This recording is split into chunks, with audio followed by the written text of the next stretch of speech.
بسم اللہ الرحمن الرحیم۔ میں ہوں ملک محمد علی، پروگرام بات سے بات ملک محمد علی کے ساتھ۔ امریکہ ایران جنگ بندی کے بعد مذاکرات میں جو ایک رکاوٹ پیدا ہوئی ہے، اس کے ذمہ دار کون ہے؟ یا کوئی ایسی قوت ہے جو امریکہ ایران مذاکرات نہیں چاہتی، اور ٹرمپ نے جو پاکستان آنے کا اعلان کیا تھا، اس حوالے سے بھی اس قوت کے پیٹ میں کچھ مروڑ ہے؟ تو آج کے پروگرام میں اسی موضوع پر بات ہوگی۔ اور پیارے دوستوں، جن دوستوں نے ابھی تک ہمارے چینل کو سبسکرائب نہیں کیا، برائے مہربانی وہ ہمارے چینل کو سبسکرائب بھی کرے، لائک بھی کرے اور شیئر بھی کرے۔ پاکستانی حکام فیلڈ مارشل سید محمد عاصم منیر، وزیر اعظم میاں محمد شہباز شریف، نائب وزیر اعظم پاکستان وزیر خارجہ اسحاق ڈار، ان کی کامیاب سفارتکاری کی وجہ سے اور دن رات کی محنت کے بعد بالآخر امریکہ ایران جنگ میں سیز فائر ہوا، بلکہ امریکہ اور ایران 47 سال بعد پہلی مرتبہ اسلام آباد میں آمنے سامنے ٹیبل پر بیٹھے، مذاکرات ہوئے، مطالبات جو تھے انہیں ایکسچینج کیا گیا، اور جن معاملات پر کچھ رکاوٹ تھی اس حوالے سے مزید مشاورت کے لیے اور مذاکرات کا جو سلسلہ تھا اس کو جاری رکھتے ہوئے اسلام آباد مذاکرات کا جو پہلا راؤنڈ تھا وہ اختتام پذیر ہوا۔ کسی طرف سے بھی مذاکرات ختم کرنے کی بات نہیں کی گئی، بلکہ مذاکرات کو کنٹینیو رکھنے کا فیصلہ کیا گیا۔ اور اس کے بعد امریکہ اور ایران کے درمیان مزید جو بات چیت تھی وہ بذریعہ پاکستان وہ جاری رہی، اور یہ بات بہت آگے تک بڑھتی چلی گئی، بلکہ پھر امریکہ اور ایران نے فیصلہ کر لیا کہ مذاکرات کا جو دوسرا دور ہوگا وہ بھی اسلام آباد میں ہوگا۔ اور اس حوالے سے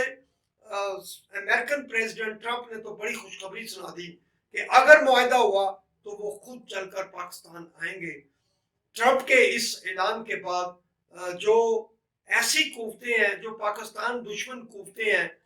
وہ بہت زیادہ پریشان ہوئی، بالخصوص بھارت اور اسرائیل۔ ان دونوں کو تو یہ بات ہضم ہی نہیں ہوتی کہ ٹرمپ پاکستان کے اتنے قریب کیوں آ چکے ہیں، کیا وجہ ہے کہ وہ پاکستانی فیلڈ مارشل سید محمد عاصم منیر اور میاں محمد شہباز شریف کا ہر موقع پر بھرپور انداز میں ذکر کرتے ہیں، ان کی تعریف کرتے ہیں۔ اب جب دوسرے راؤنڈ کے حوالے سے بات چیت سامنے آ گئی، اعلانات آ گئے پاکستان کے اندر، دوسرے راؤنڈ کے حوالے سے حکومت پاکستان نے تمام انتظامات کو حتمی شکل دے دی، بلکہ ان مذاکرات سے قبل وزیر اعظم پاکستان سعودی عرب، قطر اور ترکیہ کے 3 روزہ دورے پر چلے گئے، تاکہ جو مسلم ممالک ہیں، قریبی ملک ہیں، ان کی قیادت کو بھی